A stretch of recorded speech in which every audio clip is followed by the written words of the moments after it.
Yo les gens, alors dans cette vidéo, je vais vous expliquer mon dernier workout, pourquoi j'ai fait ce que j'ai fait et quels sont mes objectifs par rapport à l'escalade aussi. Donc j'ai commencé ce workout là avec des bicep curls avec la barre parce que c'est plus rapide avec la barre qu'avec des poids réguliers.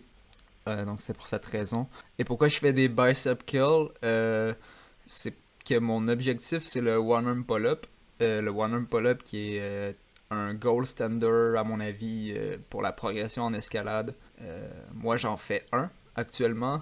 Et malgré plusieurs mois d'entraînement, j'ai pas vu de progrès récemment. Donc quand on arrête de voir des progrès, qu'on stagne, on essaie autre chose.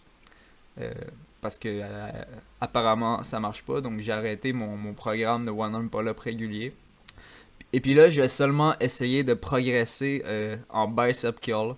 Donc laisser de côté complètement les pull-ups et essayer de progresser où est-ce que je peux progresser étant donné que je progresse plus en pull-up, en One Arm Pull-Up. Donc voilà, je vais me focuser sur essayer de progresser dans les bicep curls. Je fais environ 5 à 6 reps. Ici, j'en ai réussi 7 pour le premier set. Et je fais environ 4 sets. En ce moment, je soulève environ 65 livres. Ensuite, ici, on me voit faire de la flexibilité entre les sets. Je vous ai mis cette séquence parce que je trouve que c'est quelque chose de très important entre les sets, de bien s'occuper en faisant de la flexibilité et optimiser son temps le plus possible pour avoir le maximum de gains. Ici, on me voit même faire de la mobilité en même temps de la flexibilité, c'est-à-dire que je suis en train de me stretcher en grenouille, mais en même temps, je vais faire de la rotation interne. Je vais essayer de lever ma jambe pour faire de la rotation interne et je travaille en faisant ça ma mobilité en rotation interne, la force que j'ai de lever ma jambe pour atteindre cette range of motion là. Ensuite de ça, j'ai travaillé mes rows. Même chose, hein, environ 4 sets de 5 à 6 reps. Euh, Pourquoi que je fais ça? C'est la même raison, c'est-à-dire que je progresse plus vraiment en front lever ni en one arm pull-up. Donc j'essaie de faire autre chose, de laisser ça de côté pour un moment et de vraiment juste essayer d'augmenter le nombre de rows que je peux faire tout simplement. Isoler ce mouvement-là puis essayer de progresser en attendant au moins dans ce mouvement-là.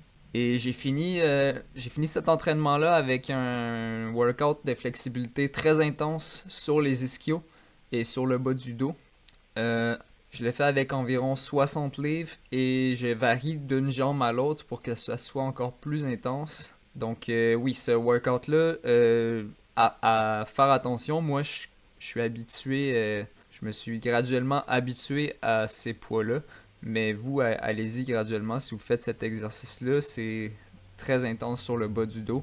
Et ça vient vraiment stretcher vos ischios très intensément.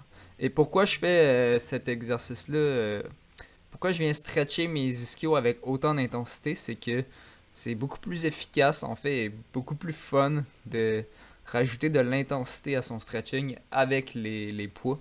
Et vous auriez ainsi des gains beaucoup plus rapidement. Donc c'est pour ça que je fais ça comme ça. Mon objectif c'est de toucher mon coude à mon pied. Donc on le voit ici avec ma jambe gauche, je suis quand même pas si loin. Ensuite de ça, je fais une petite démonstration de où est-ce que je suis rendu dans mon front split. Je suis pas encore. C'est pas si mal, mais je suis pas encore prêt de l'avoir. Je crois que faudrait que je travaille en isolation de tenir la position du front split et de pas simplement travailler la flexibilité de l'ischio et du psoas de manière séparée pour arriver à faire un front split. Donc je vais peut-être me mettre à faire ça, tenir des front splits le plus longtemps possible ou des trucs comme ça. Donc voilà, ça conclut cette vidéo. J'espère que vous allez aimer. Et sur ce, on se revoit pour le prochain workout. Ciao!